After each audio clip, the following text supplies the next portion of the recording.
Hey folks, Alistair here, with a quick introduction to a new crew member behind the scenes at EA. Sam Faree is a non-profit professional who volunteers with EA, and with his help, we're launching our very first year-end campaign. Over to you, Sam. Hi, this is Sam Faree, Escape Artist's newish development assistant.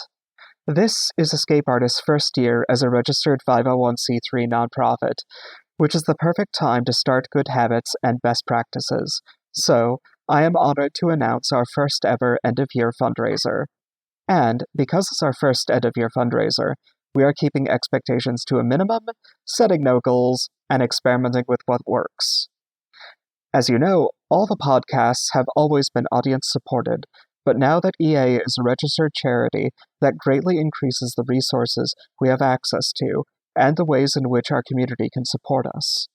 Escape Artists can now accept gifts from employee and workplace giving programs, stock donations, gifts from donor-advised funds, foundations, and corporate philanthropy. But what really keeps Escape Artists going, and always has, is your generosity. EA is produced by and for our audience. By donating to EA, you will not only be supporting the podcasts and creatives you love, but also helping bring free and accessible short fiction to a global audience. Please donate to Escape Artists today and make our first end-of-year fundraiser a successful one. If you pay taxes in the US, your gift may be counted as a charitable deduction. One-time donations are fantastic and gratefully received, but what really makes a difference is subscribing. A $5 monthly donation on Patreon will go farther than you would believe. Subscribers give us way more than just money. They give us stability, reliability, and dependability. Monthly donations give Escape Artists a reliable space station in steady orbit, a sturdy castle, a bright theater, a well-insulated dark tower, or a perfectly cat-shaped box from which to operate. Once again, thank you for supporting Escape Artists and helping bring free audio speculative fiction to people all around the world. If you have any questions about how to support EA and ways to give, please reach out to us at donations@escapeartists.net. If you have any suggestions about ways to support EA that we have not mentioned, please let us know. We keep being pleasantly surprised by the creative ways people want to support us. Thanks for listening, and please enjoy the episode.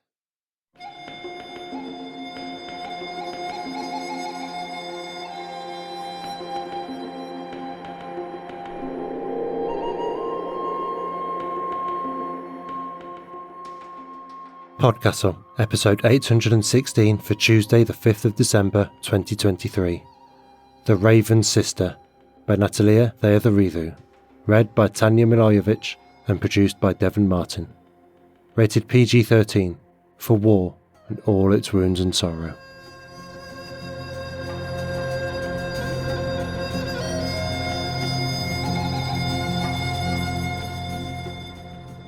Good morning, good day, good afternoon and good evening, and welcome to PodCastle, the flying castle of fantasy fiction. I'm your host, Matt Dovey, and it is my pleasure to present for your enjoyment The Raven's Sister by Natalia Theodoridou, narrated by Tanya Milojevic. This story is a tale from the vaults, having first been published as episode 508 in February 2018 after its initial publication in the Kenyon Review. And, as with the other Tales from the Vaults we've run this year, it's been selected by some past staff that we've asked back to talk about their time on the ramparts. We've spoken to every past editor, from Rachel Swirsky back in April through to Sheree Clark last month, but there's still a couple of voices who, despite never claiming the Castle Throne as a co-editor, were nonetheless hugely influential in steering us over lands strange and wild. And so today's story has been chosen by, and will be followed by an interview with, former assistant editor and longtime host Summer Fletcher, and the only other former audio producer that's ever arranged the fanfares, Peter Adrian Berevesh. Natalia Theodoridou is a queer immigrant writer and editor, the winner of the 2018 World Fantasy Award for Short Fiction, and a Clarion West graduate, class of 2018. Natalia's stories have appeared in Clarkesworld, Strange Horizons, Uncanny, Beneath Ceaseless Skies, Nightmare, Fireside, and elsewhere. Rent a Vice, Natalia's first interactive novel for Choice of Games, was a finalist for the inaugural Nebula Award for Game Writing. Tanja Milojevic is originally from Serbia, but has been in the US since the age of 5. She's been voice acting since her senior year of high school and can be heard all over, including Coach Studios' Ancestry, You Are Here, 11th Hour's Heavenly Deception, What's the Frequency, Broken Sea Audio Productions, Greater Boston, 19 Nocturne Boulevard, and Edict Zero. She produces her own radio dramas and posts them to her podcast, Lightning Bolt Theatre of the Mind. She says, I'm visually impaired and have ROP and glaucoma, but use Goldwave and Soundforge to record and post-produce my audio. And now pay attention, for our tale is about to begin, and there are many ways to tell it.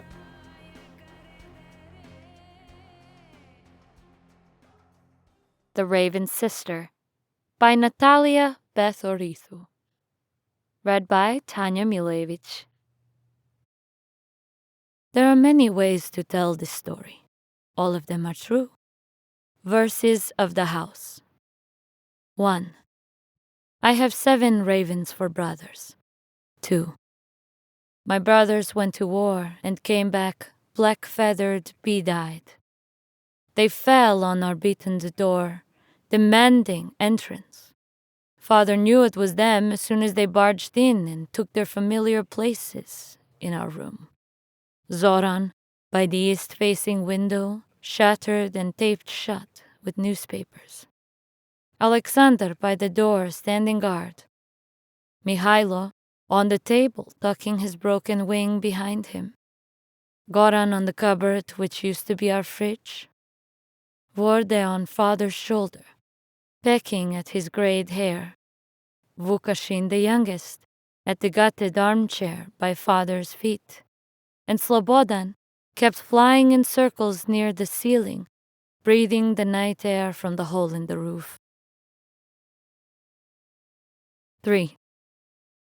This city is made of rubble and rust. I rummage through the debris for eatables. Sometimes I find tin cans or things to burn. These are good too. 4. Nothing grows here anymore.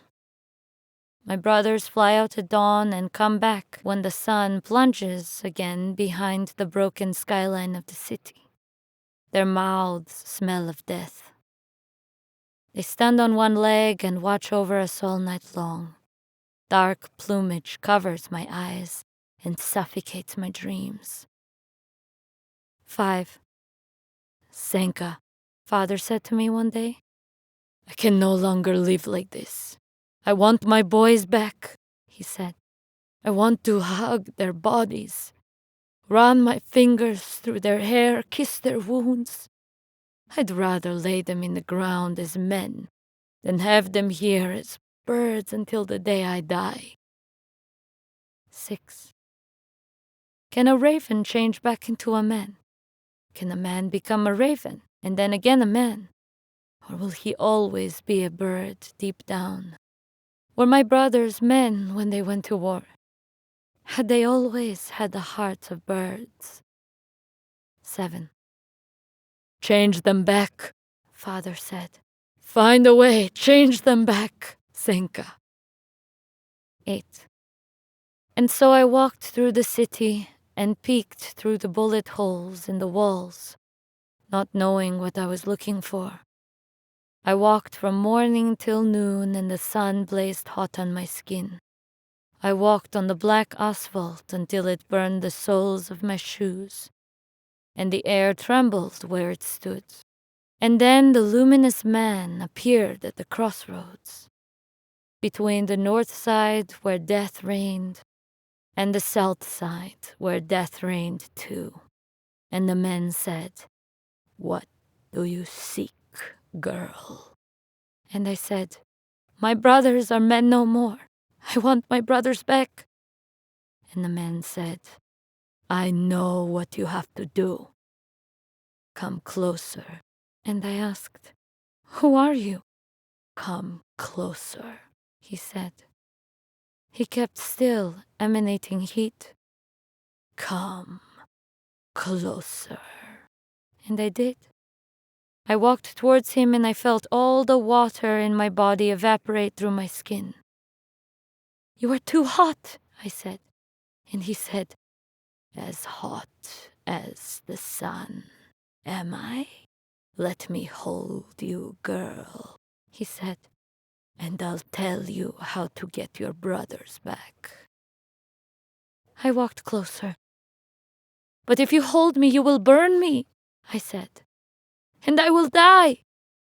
And the sun said, "Then you won't care about your brothers anymore, will you? Let me hold you, stupid girl." I ran away. The sun stood motionless, blazing away like a man in eruption, turning the heart of the city to ash.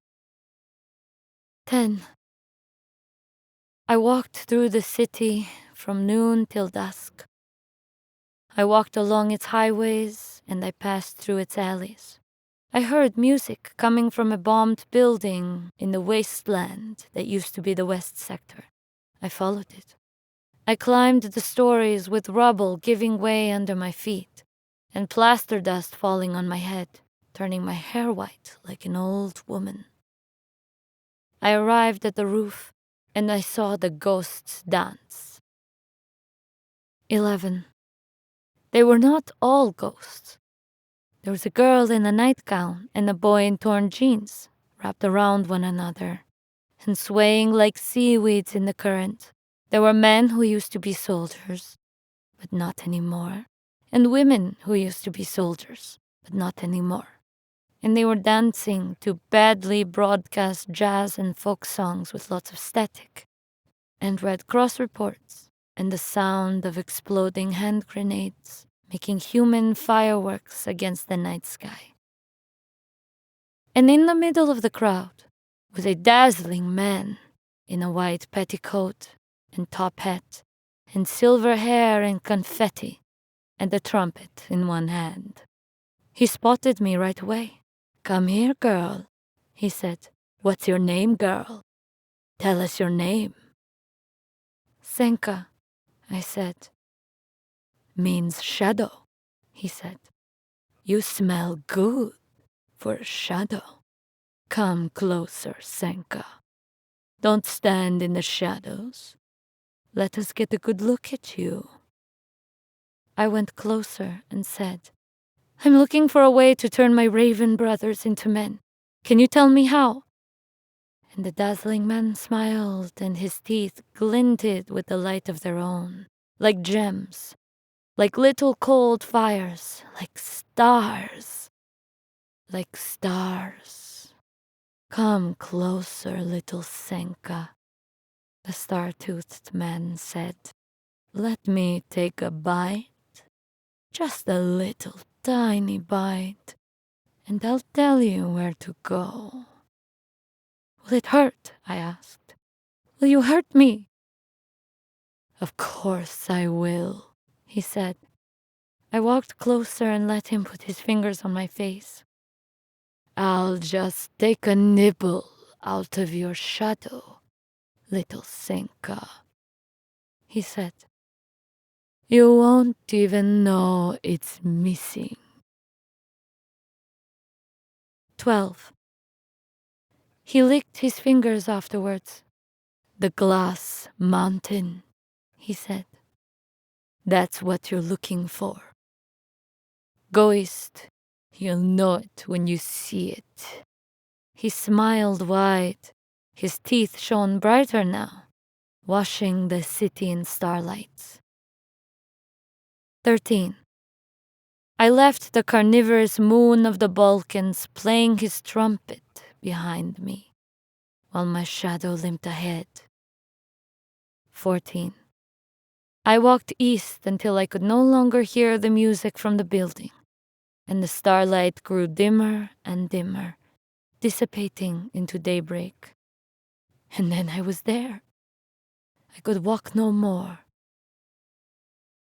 15. This city is encrusted in glass. There is a wall at the edge of the city, made of glass as tall as a mountain. as wide as the earth. 16. I stood by the glass wall at the edge of the city, pressed my fingers against the surface and left no fingerprints. I walked along the wall, heard the silence, tasted the lifelessness. I walked under the dead trees and on the gray grass. I trod on the shards from the shattered windows of the world. "Hello?" I asked. "Is anyone here?" 17. "Hello?" a voice said. "Look up, Sinka!" 18. The naked boy was perched on a branch. His pale skin glowed under the light of day. "Who are you?" I asked. "How do you know my name?" "Don't you recognize me, Sinka?" the boy asked. "You've seen me so many times before. You used to talk to me often when you were younger. You used to say, 'Morning Star, why don't you come and play with me? Why don't you come down and play with me?'" "But you never came down before," I said. "Why now?" The morning star shrugged. "The world's different now," he said. "Can you help me into the glass mountain?" I asked. "I could," he said. "See that keyhole there? It needs flesh. If this was the world as it was before, I would give you a rabbit's foot to open it. But all I can give you now is a butcher knife to do what you have to do. These are the times we live in, dear Senka. I wish I had played with you when you were young and happy." 19. And with that, the morning star handed me the knife. Then he climbed to the top of his tree and fell upwards to the sky. 20. I chopped off my left index finger and slipped it through the keyhole. It fit perfectly. The wall parted and I went through. I found nothing on the other side, only a hole in the ground. "What is this?" I asked. "You've made a sacrifice to enter," the hole said. "What is it you desire?" "I want my raven brothers to be as they used to," I said. "Can you do that?" "It is done. Go home, little Senka." 21. And so I walked back home, not caring about my bleeding finger or my limping shadow, for I was to see my brothers again after all this time. 22. I found Father kneeling in front of our home, his pants all dusty, his head in his hands. He was crying onto the ground. "What did you do, Senka?" he asked. "They are there, but I can't see them anymore," he said. "I hear them flutter about. I feel them breeze past me, but I can't see them. What did you do?" 23. I walked in. I heard their wings, felt their feathers on my face. The dust swirled in their passage, as if touched by a wind. 24. I used to have 7 brothers. They were soldiers. My brothers have the souls of ravens. 25. Father and I sleep on the floor every night. My brothers watch over us. Ghost plumage fills the air. I leave messages for them on the floor. Write the words in the dust with my missing finger. In the morning, they are gone. Verses of the City. 1. I have 7 brothers. They went to war and came back heroes. 2. The first brother is Slobodan, the free man. He died in the war. My brothers brought back his body wrapped in a soiled sheet.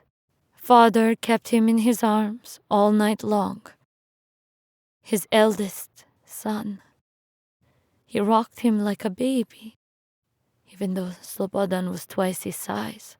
He buried him in the hard ground by the door using only his hands.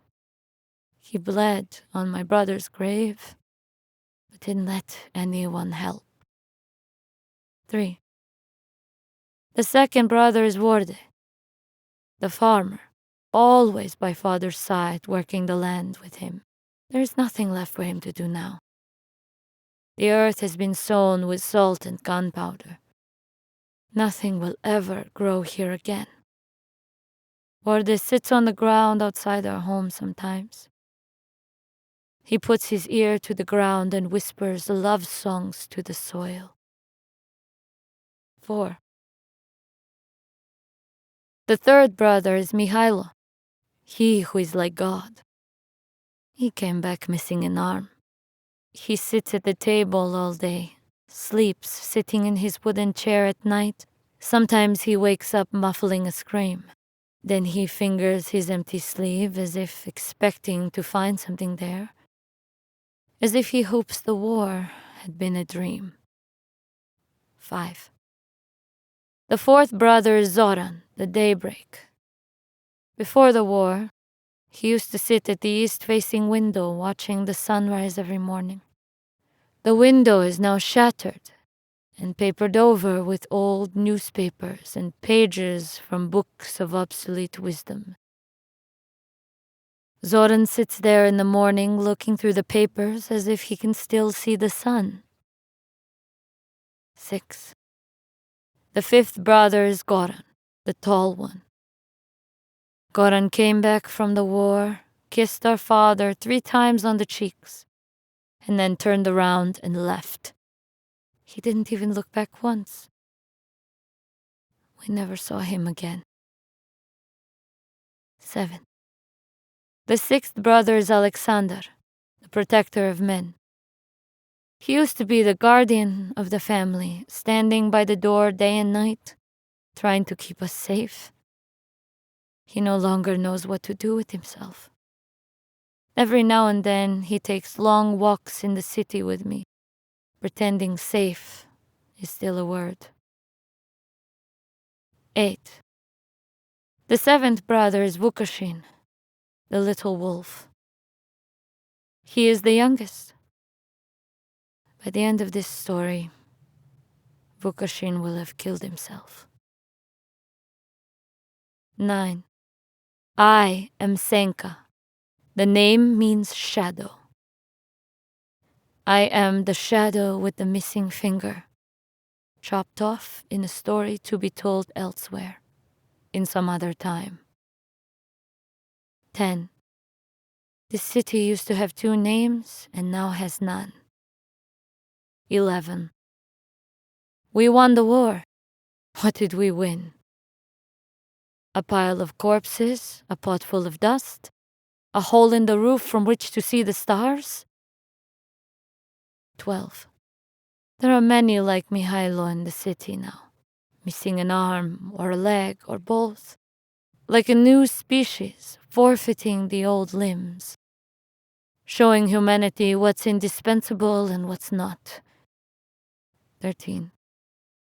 We walk through the city and ash falls on our heads like snow. We walk past burning crosses and crescent moons. The hanged man stares down at us. A woman gives out wildflowers to the people on the street. Where did she get them? I haven't seen flowers in a very long time. 14. The dust on the ground is disturbed by slight gushes of air. Maybe a soul passed us by, Alexander says, or an angel. Someone is firing gunshots at the jaundiced eye of the sky. 15. I stay awake at night, writing in the dust with my missing finger while I listen to my brothers weep through their dreams.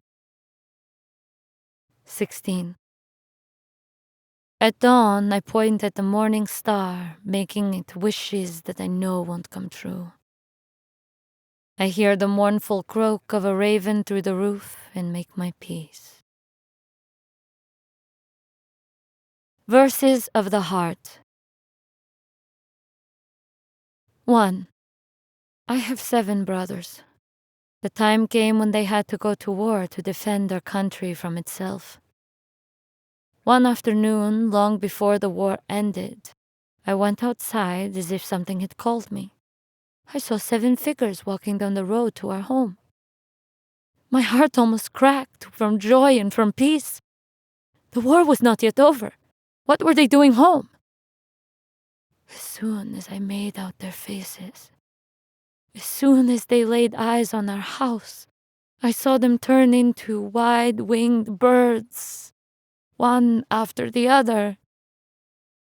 I ran towards them and managed to wrap my arms around Vukashin, only to find myself kissing black feathers and black taloned feet. 2. Word came the next day. My brothers had defected. Mihailo had lost an arm. It was a broken wing now. All the other men from their squad had been killed. My brothers were traitors. When father heard the news, he took a handful of ash from the stove and smudged his face. Then he grabbed his rifle and tried to shoot my brothers dead. 3. I left the house and walked through the city that used to be my own. I met the sun at the crossroads and asked him how to turn my brothers back. But he was too hot for me, too near. I watched him incinerate the ground, the trees, the sky, then walked past him, then left him behind. I met the cannibal Balkan on the roof of a building where he partied with the ghosts that used to be my people. I let him take a bite out of my shadow in return for answers. I walked to the edge of the city and found a glass mountain. I cut off my finger with a butcher knife gifted to me by the morning star and used it as a key. The open grave at the heart of the mountain granted my wish, and my brothers were made men again. 4. I went back home, trailing blood behind me, and found my family gathered around the tree we used to climb it when we were small. Vukashin's body was hanging from the lowest branch like a ripe orange ready to be picked. 5. Vorda helped father cut Vukashin down. They left him on the ground while they dug a hole to put him in. He lay on the dust, staring at the lopsided sky above. 6. Goran and Slobodan turned around and went back, gave themselves up. We heard they were executed the same day. 7. Alexander bribed someone high in the military ranks. He left the rest of us alone after that. Soran tried to repair our home. He started with the window by the stove, the one that faced east. Then he fixed the ceiling. We can no longer see the sky through our roof. We go on living. 8. Mihailo never left the house again. The arm he'd lost, his broken wing, stayed the way it was when he became a man. It is still a wing now. He tucks it behind him as he sits in his chair and looks at me with dark, gleaming eyes. "What am I?" he asks me. "Am I a man or a bird?" At night, he sleeps leaning on the table, muffling his cries behind his broken wing. 9. I go out at dawn and point my missing finger at the morning star. "Can you hear me?" I ask.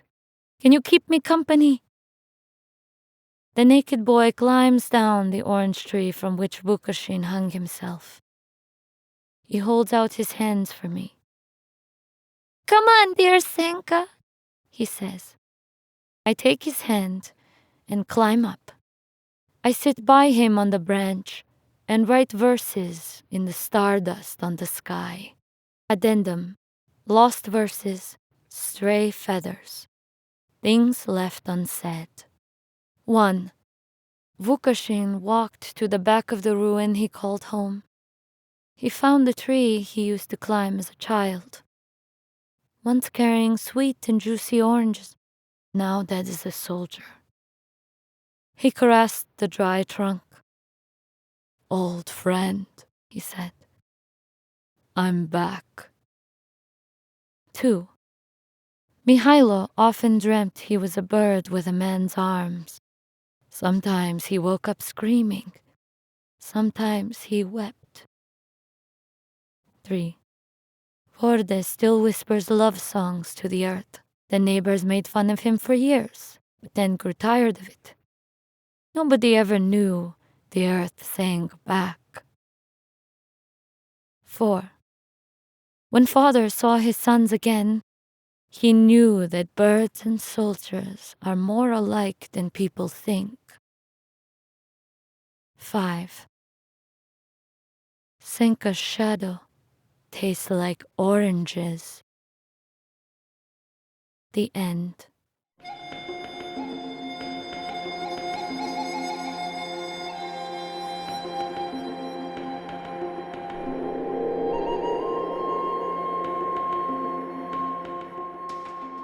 And welcome back. That was The Raven's Sister by Natalia Theodoridou. And if you enjoyed that, there are many other of his stories in our archives.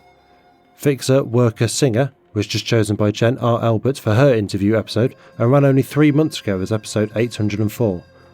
My personal favourite is Ribbons from episode 743. But there's also episodes 591, His Giant Heartbeat, 456, Mateusz Goes Higher, and 381, The Vandalist. There's also stories over at Escape Pod, Pseudopod and Cast of Wonders, so honestly, if you've not had the incredible experience of a Nassau story before, there are so many treats in store for you in the immediate future that I'm a little jealous. And now, to gush with me about just how incredible his stories are, please welcome back our returning guests for the day. Summer Fletcher and Peter Adrian Berevesh, welcome back to the castle. How are you both? Excellent, thank you. I love what you've done with the place. Flying over ever stranger lands. There's so much more to see still in the world. First off then, do you both want to introduce yourselves for those listeners who might not have been around for your time in the castle? Summer, do you want to go first as you were the voice here for so long? Sure, I'm Summer. I've been editor at PodCastle, Cast of Wonders, Lightspeed, and Nightmare. I've also been an author and narrator for Beneath Seas of Skies and PodCastle and some other places. As far as game writing, I've written for Goodman Games and Wizards of the Coast. I'm working on a title for Choice of Games now, and I also contributed to a visual novel about fixing the bad vibes in a museum because the art is unhappy. It's called Please Don't Touch the Art, and it just dropped in November. Peter? My name is Peter Adrian Berevesh. I'm an Iranian-American writer, editor, musician, audio producer, narrator. I was the audio producer for PodCastle for just about 4 years, from April 2018 to May 2022. Before that, I was an associate editor for Escape Pod.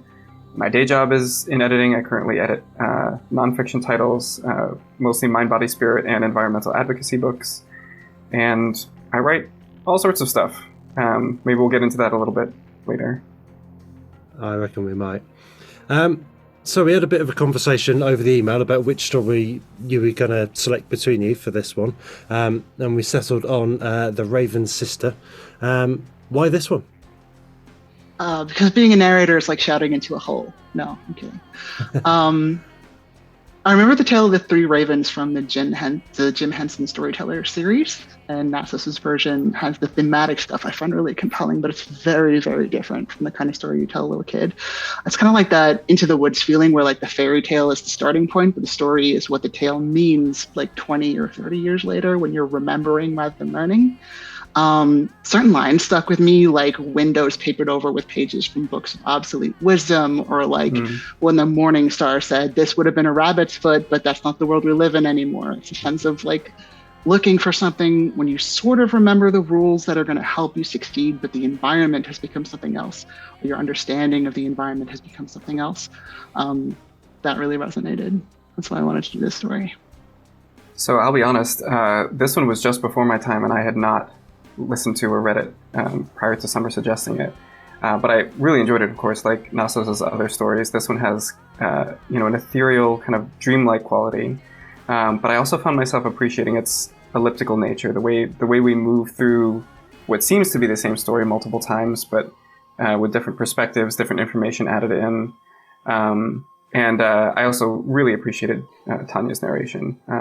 Spot on, as always. So yeah, I thoroughly enjoyed this one, and I'm glad that this gave me the opportunity, gave me the excuse to listen to it. Yeah, any excuse to run a Nassos story again. It's, I mean, now the only author to have been featured twice on these anniversary episodes, which I think says something, doesn't it? Absolutely. Yeah, no, I found that whole different telling the story three ways I found really interesting, because it's almost like a Rashomon, but not from different characters, but from different states of mind instead, which was really interesting. And the use of calling it all verses and everything, and the numbered blocks gave it an almost sort of like religious archetypal feel with it as well, didn't it? So it's almost like sort of the four Gospels of the Raven Sister or something, wasn't it? It was really, I mean, yeah, fascinating to read. And as with a lot of Nassos' stories, I sort of found it's the ambiguity and the lack of clarity is often kind of the point, because it's more about the atmosphere and the ambience and not giving you a neat, clear answer, because the world very rarely gives you neat, clear answers.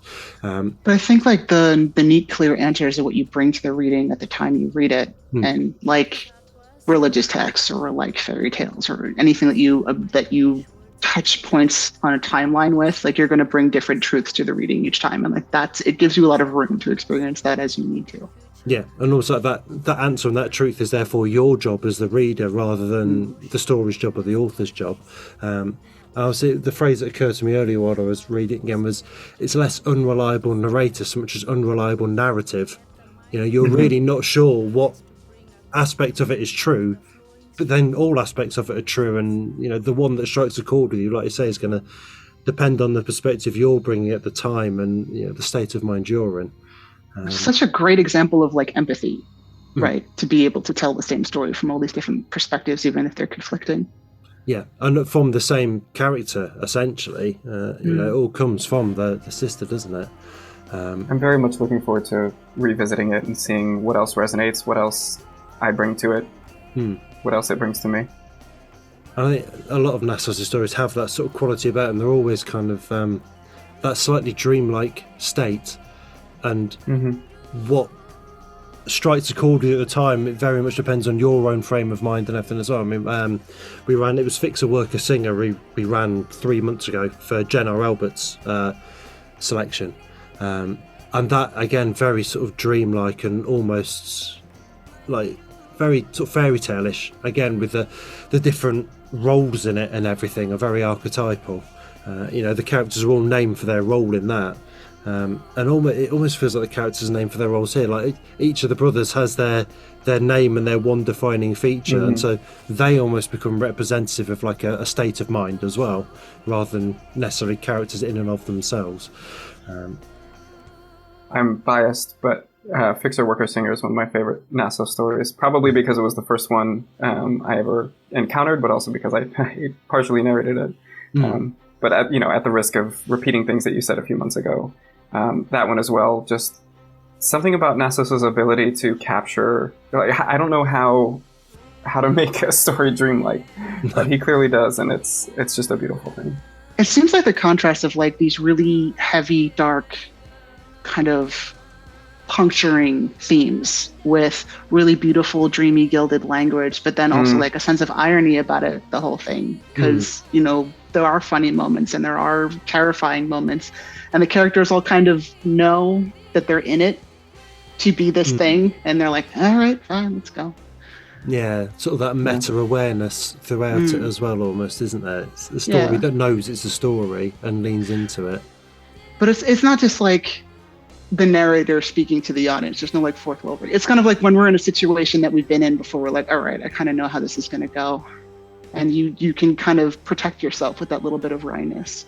And I think that might be another way to accomplish the dreaminess of it all. And not caring about physics, I'm sure that helps. And just the casual throwaway levels of imagination and everything. And it always feels like Nassos's stories are set in a world that's like about 15 degrees turn from ours. Like, it's not the upside down or anything. It's not the complete.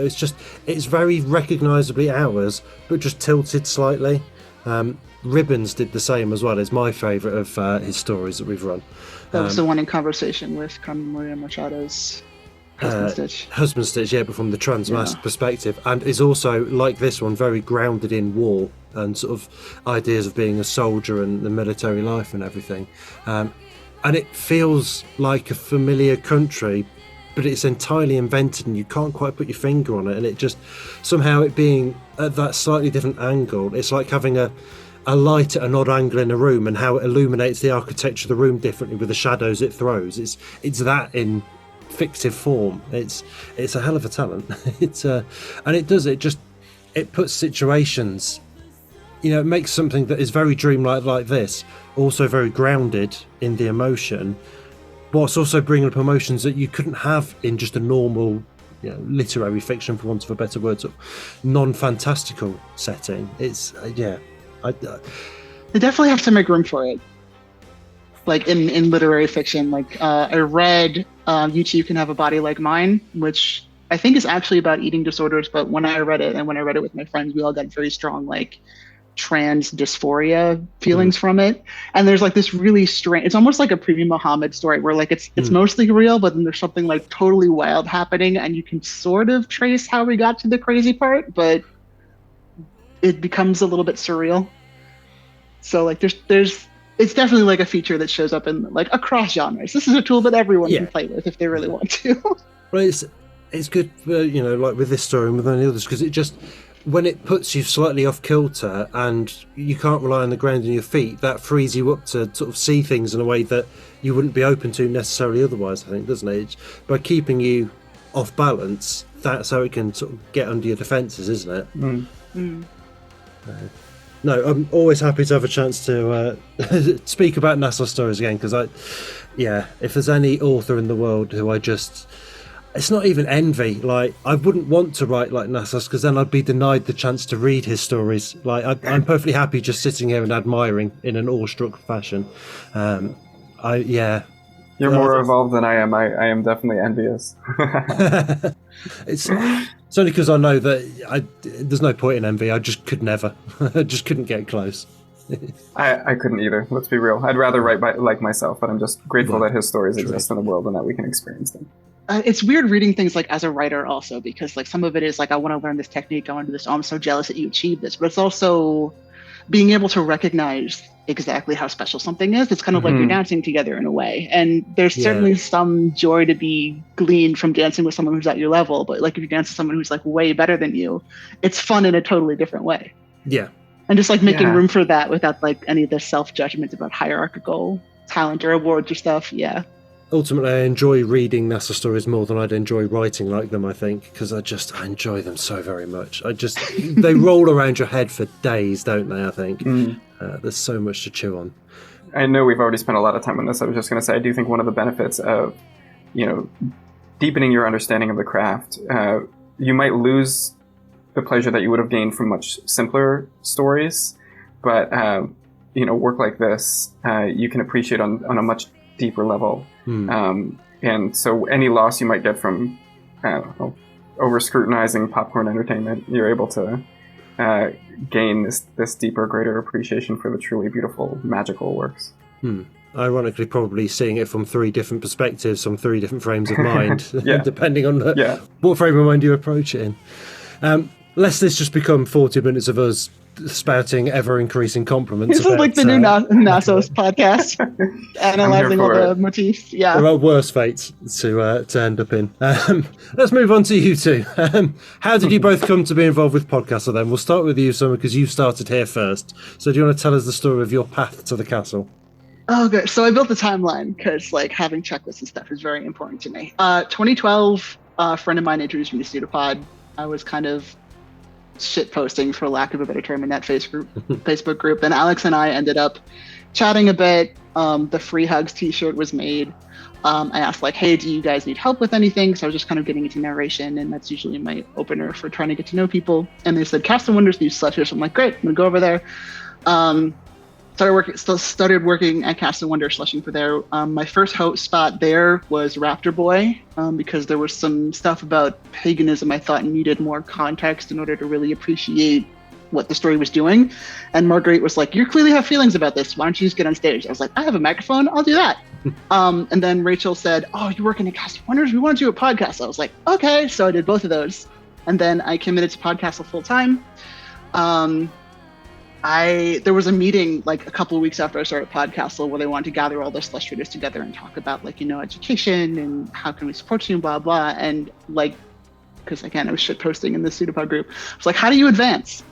And I got a DM from Marguerite saying like, I'll get back to you on that. And then Graham left, which answered that question. And I became assistant editor, and neither Jen or Kalita wanted to host. So I was like, I have a microphone. So I just kind of hopped in. That was in 2017. And I stayed through 2021. Yeah, end of December 21. Yeah. Go on then, Peter. Yeah, Summer set the bar high, so now I feel like I need to do a bit of a timeline as well, although mine is not as interesting. I first heard of and subbed to PodCastle in 2013. It wasn't until 2017 that I was introduced to Divya by a mutual friend, and became an associate editor for Escape Pod. And because I was already slushing for Escape Pod, when Pria was leaving and there was an opening for an audio producer, I heard about it, through the EA grapevine, emailed Summer, and unfortunately I think that email thread has lost the time. I wanted to revisit it, but I couldn't find it. But the rest is history. First episode I produced was Iron Aria by Merc Van Wolfmore. That was also, that year, 2018, was when I narrated my first story for Escape Pod, an Amy Ogden story, Fire Where the Cold Wind, which I still love. 2019, I started narrating for PodCastle as well. I'm just going to shout out a bunch of stories that I love. I might have actually, I think 2018 I did do some like full cast or group narrations. But I narrated my first solo story for PodCastle in 2019, and that was When Leopard's Bane Came to the Door of Third Heaven by Vajra Chandrasekhara. And just what a gorgeous story. Still probably my favorite one that I've ever narrated. I think that's when I left Escape Pod, and then continued as a producer and narrator into 2022, as I mentioned. Narrated a couple stories for Cast of Wonders, narrated a couple stories for Beneath Ceaseless Skies. And I produced the first 2 episodes of Cat's Cast. Laura approached me about that back when it was just going to be an April Fool's thing. And now it's its own thing, which is beautiful to see. I think that's all the important stuff. But yeah. That's a hell of a roll call of authors to have as first, isn't it? Oh, I know. Vajra, I mean, my goodness. and Nasos in there too. When you first said like, how are you two doing? I really wanted to shout out, motherfucker, I am content. Like, console opening. Oh, yes. I remember when we saw that in the slush pile. I was like, can we have this? I want this. And I thought they were going to say no, but they didn't. And it's like everyone else had been doing the full cast recording, so I kind of regret not doing that one. But I wanted to do this story instead. Rapunzel was fun. Yeah, that was a great one. That's one of my favourite stories in all the years I've been here. Definitely my favourite full cast recording. You got one of the best lines too, Matt. The knight and his I can't remember exactly the line now, but about his sore backside. Yeah, oh, shoot, it's escaping me too. So Yeah. I don't want to get it wrong. I think I was Sir Puppy Kicker in that one. Yeah, everyone go listen to Yo Rapunzel. Yeah, it's It's just like all of us having fun together. It's kind of you and Sheree in the lead on that one, isn't it? Really, Peter. And it's Yeah, the two of you yeah. just have such a laconic. It's amazing, considering you were. I mean, I presume you recorded your lines separately. Yeah, we did. We all just record our lines and send it in. It does sound like you're so much in conversation, like you're just in that booth sharing that sort of energy and sort of wry looks across the microphones and everything. It's incredible. I think Sheree's narration came first, and I just sort of played off of it. Right. But yeah, that was really like kind of a who's who of PodCastle in terms of the narration. It was incredible. If I ever leave and I have to choose my episode, it's probably that one I'm going out on because I just love it. So, it's just so funny and so it just says stuff in such a good, gentle way. You know, it's an important perspective as well on sort of romance and relationships and friendships and everything. But it's just so fucking funny. Also, like the rise self-awareness of the genre. Yeah, it's really my kind of humour. That really dry humour. I absolutely bloody love it. Yes, everybody should go and listen to Yo Rapunzel. It's incredible. Have you sort of done audio work beforehand then? So sort of when the audio thing popped up, you're like, yes, I can do that. Or did you train? Oh, sure. Oh, you're asking me, right? Yes. Sorry, please. Yeah. So I've mentioned I'm a musician. I've been singing, playing instruments as long as I can remember. And my undergrad was actually in music and recording. So I've done live sound. I've done engineering for music. I hadn't really done anything exactly like this, but already had the setup. Was very familiar with mixing, engineering, all of that, producing. Knew your onions already. Yeah. Cool So stuff. kind of a happy mix between two of my passions. Excellent. Well, I mean, you've got to have something to sustain you through 4 years of that regular weekly workload on a pretty much voluntary basis. It's no small amount of work, the audio production behind all of this, and it's No. a lot of pressure. It's all like we were saying before we got on the call. You know, you're the linchpin of the whole thing, really. Without you there, the episode just don't go out the door. You know, it needs you to sit down on your backside in the seat and get the job done. So it's got to have something to sustain you. Pria's piece of advice before leaving was that we should try to stay 3 months ahead of schedule. I think we achieved that a couple of times. I don't know how regularly. Yeah. We got there. We got there sometimes, but inevitably life gets in the way. Yeah, tell me about it. It's hard. It's a lot of moving parts.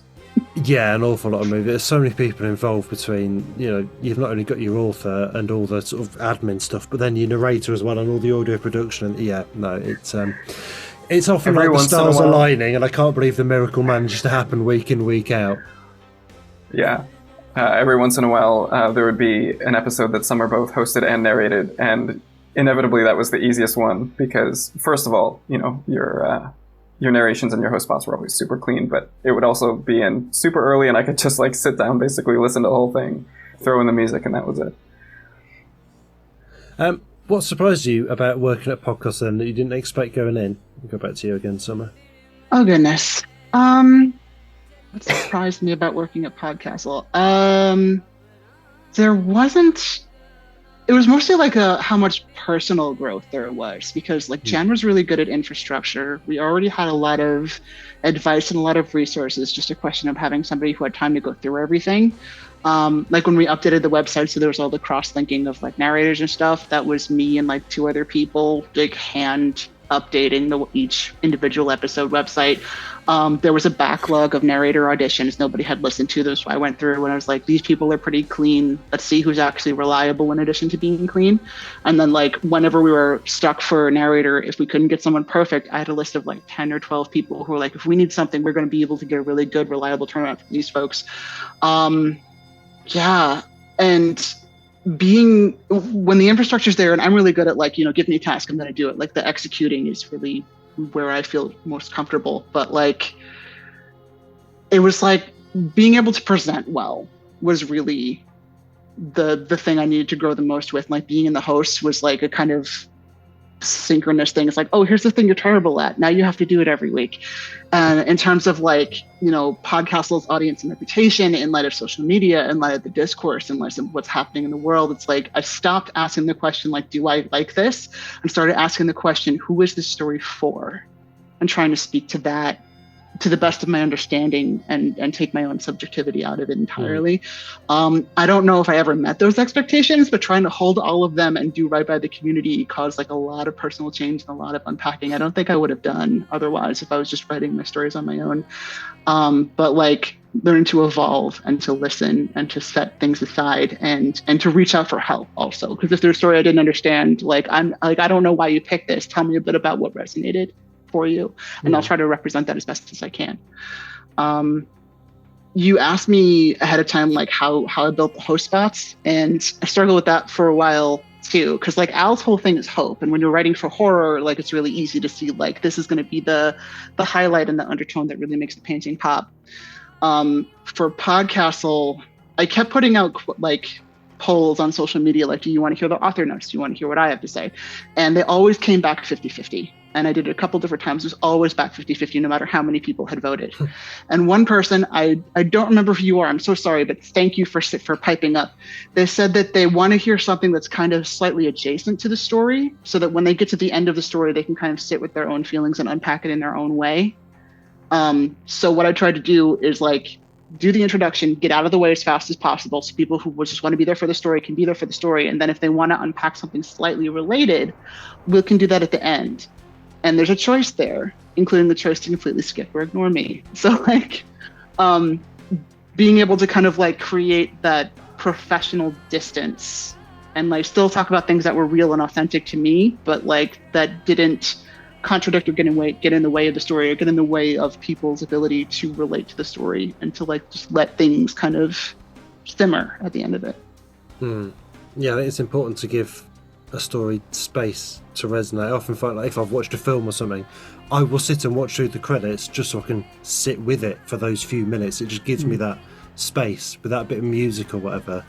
It's important to let, and you know, when I read for the hosting and everything, I never read it then sit down and write. I read it and then think about it for a couple of days and let it just sort of rattle around in there like a stone getting turned over by the tide until it's polished and smooth, and then I can sit down and write it. You need that time for it to rattle around a bit. Yeah, and what I would do is like I'll read the story, I'll write my thoughts immediately, let that sit for a couple of days, go back and say like, no, that's not for public consumption, that's inappropriate, that is not true based on these other factors, and just kind of like make it more suitable for presentation. Yeah, and that's something I need to work on personally to improve myself, because Jesus, I have that one a few times. It's a responsibility to the audience, and I think to the author as well. I never want to be the person who ruins the, you know, getting a story on PodCastle is a big thing, should be a big thing, should be a great day for you. I don't want to be the person who ruined that by opening my mouth and saying something stupid. You know, so I'm always trying to be considerate to the story and the author and think about what they were trying to do and why this was so important to them that they felt compelled to write it out as a story.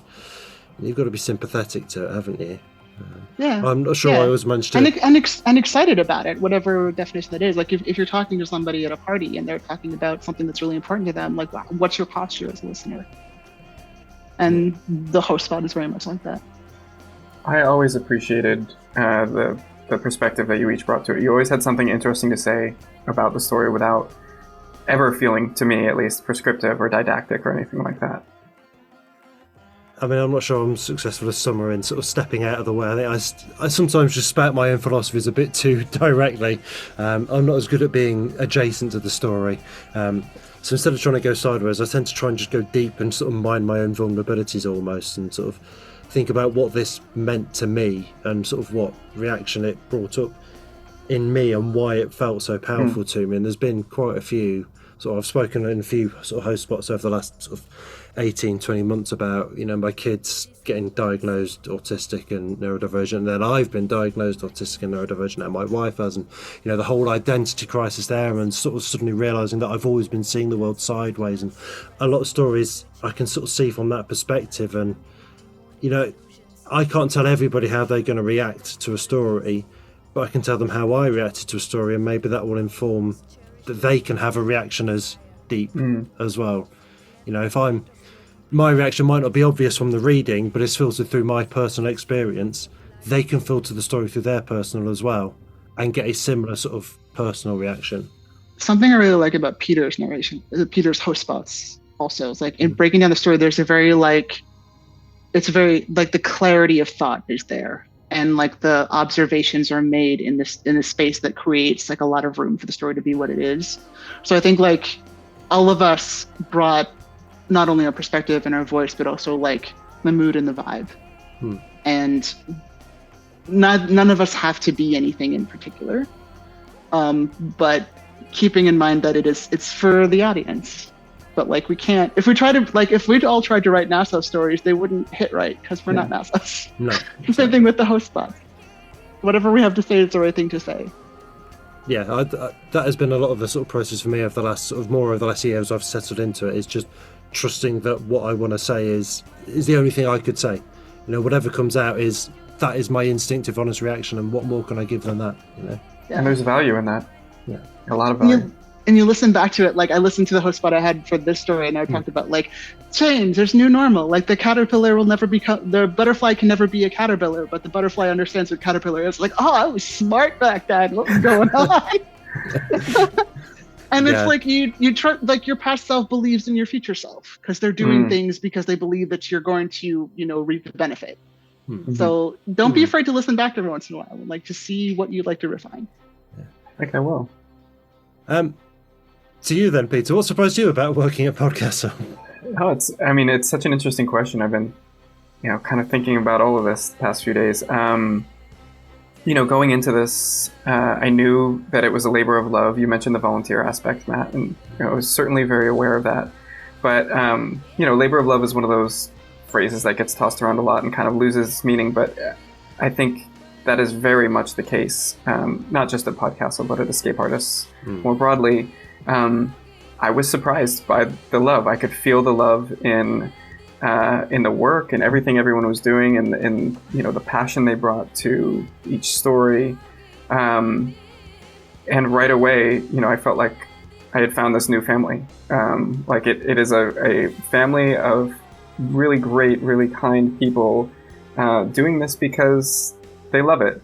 I mentioned my day job is in publishing, and I really enjoy that as well. And sometimes it feels like a labor of love, but also, every publisher I work for, at the end of the day, they're trying to make money, right? And that's not the case at Escape Artists. It's wonderful that PodCastle and others are able to, at least nominally pay narrators, and we're able to pay. I still say we. That's the point I'm trying to make here. I still feel like part of the family, and I'll get to me leaving and everything, but the fact that we're able to pay pro rates and pay our narrators and pay our slushers and all of that is fantastic. And at the end of the day, I still feel like everyone would be a part of it if it weren't for that. It was very, very difficult for me to leave for that reason, and I stand by my decision. But it was this almost existential crisis of being like, I'm going to say no to something that's objectively good in my life. I'm going to say no to this family that I love, that loves me, that is a force for good and positivity. And that even when I'm frustrated that a given narration's quality requires me to put in an extra hour or two of work or whatever, like I'm still so incredibly proud of the work I'm doing, This is getting more rambly and and less coherent than I anticipated, but I think what I'm trying to articulate is that I knew going into it that this would be something that I enjoyed and would help me meet a lot of cool people and would be a good experience in terms of the writing community, but I had no idea just how much I would love it, and specifically how much I would love the people. I would have interrupted you from the rambling if I hadn't been choking up, I think. So the biggest thing I remember about working with you, Peter, is that you're very easy to work with. You're very keen, you're very timely, I never felt like if I had an unusual request or if we want to do something like this, let's experiment with Foley. Like I wanted to give you opportunities where you could be more creative and like jump on stage. And like when we started doing the Nowruz episodes, I'm like, you have a lot to contribute to these stories. You have editorial experience. Let's get you on stage a little bit more. What are some of the things that you learned at PodCastle that you've been able to take with you to other gigs, or like, you know, what you can thank us all you like, but like how did you benefit? Because like you're very easy to work with. Like, what did you get out of it? If anything, it's made me want to try to be even easier to work with. You know what I mean? Like, that's possible. You know, but the things you described are all things I pride myself on, and I think bringing that into other professional settings or other relationships, you know, Are we allowed to talk about labor organizing stuff? Yeah, I don't care. My first story here was about union stuff. Go for it. I mean, it's not. You're allowed to express your own personal opinion. I am pro-union. I'm pro-union. Yeah. So. Okay. I think that comes across in our care for our teams. Yeah. Yeah, I mean, I'm more conscious of the time. There's so many places I want to go that would. There's so many deep places we could go with this conversation, and I will just say that like it is very important to me to be easy to work with without being a doormat, and that is a balance that I have really strived for, and I do think that working at PodCastle helped me with that. I never felt like it. You know, it's not like there are a bunch of like really forceful personalities in the castle who like I had to like roll over for or anything like that. It was always very collaborative, and it gave me a greater appreciation for collaboration and a greater understanding of how I can contribute to that. Time is running distressingly short. We have 3 minutes left, which I've got about 20 minutes worth of conversation left in me at this point, so that's really upsetting. I was going to ask you loads more about your fantasy novel that I know you've been writing, Peter. I don't know if we've got much time to go into it in much depth. Do you want to quickly give people a précis? Okay. And like what you're working on that we can look forward to soon, where people can find more about you? Sure, and I'll be very quick because obviously I want to make sure Summer has time too. Short version is I have this fantasy setting I've been developing based on 18th century Iran. Interplanetary travel is possible. It's basically diesel punk, or as I jokingly call it, naft punk, because naft is the Persian word for oil. There's a short story that I wrote in it that's out in, originally came out in a small anthology, but was re-released as audio from Starship Sofa last year. I have written a novel, which I will be shopping around after I finish my own Choice of Games interactive novel, which I'm very close to finishing and will be out sometime next year. I also write a lot of academic stuff about Persian literature, and specifically I have an essay coming out in the Oxford University Handbook of Monsters and Classical Myth. I believe that will be out in the UK next month and out in the US in March. And then there's another one from Bloomsbury that I don't know when it will be out. I feel like I'm missing things. Find me at peteradrianbaravesh.com. I'm still on Twitter for some reason, but I'm also on Blue Sky at Baravesh and on Instagram at PA Baravesh. Summer, you've got 60 seconds. What are you doing? Where can we find you? Tell us about the games. Okay. I will say rest is very important. Do it before you get burned out. Turning the soil is very important. When people have helped you, help other people. If you're doubting your own opinion or whether or not you're going to be good, there are 3 definitions of best that are very important. One is the most popular, one is the most impactful, and one is your favorite. All 3 of those meet the definition of best. Hold that when you're feeling doubt, hold those 3 things to be true. I'm working on a game that started as Witcher versus Les Mis, and now it's probably Witcher versus Disco Elysium, which is going to be interactive fiction. Still riding horses, went to Mongolia. It was pretty awesome. If you want to know more, summerfletcher.com. Sign up for my newsletter because I talk about stuff there rather than on social media. Yeah, social media is a bonfire these days. I try and avoid it. We've got less than 1 minute left, an indiscriminate number of seconds, so I will just very quickly then say thank you both very much. That has been a really fascinating conversation. I wish we could have had another half an hour on it, frankly. Likewise. Summer Fletcher, Peter Adrian Baravesh, thank you for coming back to the castle, and thank you for all the years of service you gave us in the first place. Happy holidays, Happy New Year! Happy holidays, everyone.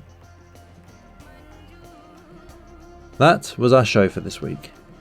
On behalf of everyone at PodCastle, your co-editors Shingai Enjoro Kagunda and Eleanor R. Wood, assistant editor Caitlin Zavanovich, audio engineers Devin Martin and Eric Valdez, and our many wonderful first readers, Andrew Cahoe, Craig Jackson, Amalia Harrington, Julia Patt, Kieran Corsini, Ryan Cole, Sarah S. Messenger, Sophie Barker, Shrikripa Krishna Prasad, Tava Nova, Tierney Bailey, Zeev Witties, and myself, Matt Dovey. Thank you for letting us share another story with you. The legal bit. PodCastle is part of the Escape Artists Foundation, a 501c3 non-profit, and this episode is distributed under the Creative Commons Attribution Non-Commercial No Derivatives 4.0 international license. That means you can share it, and please do, but you cannot sell it and you cannot change it. If you want specifics, check creativecommons.org. Our music is by Shiva in Exile. Everything we do on PodCastle is 100% donor funded, and if you'd like to support what we and the rest of EA do, please join us on our Patreon at patreon.com/EApodcasts. Prefer another method? There's details for supporting us via Twitch, Amazon Prime, Ko-fi and PayPal on escapeartist.net. We'll be back next Tuesday with another fantastic tale. In the meantime, you might care to check out our sister podcasts, Escape Pod for science fiction, Pseudopod for horror, Cast of Wonders for YA speculative fiction, and Catscast for speculative cat stories. If your heart belongs to us though, we'll see you next week. Be safe and be kind.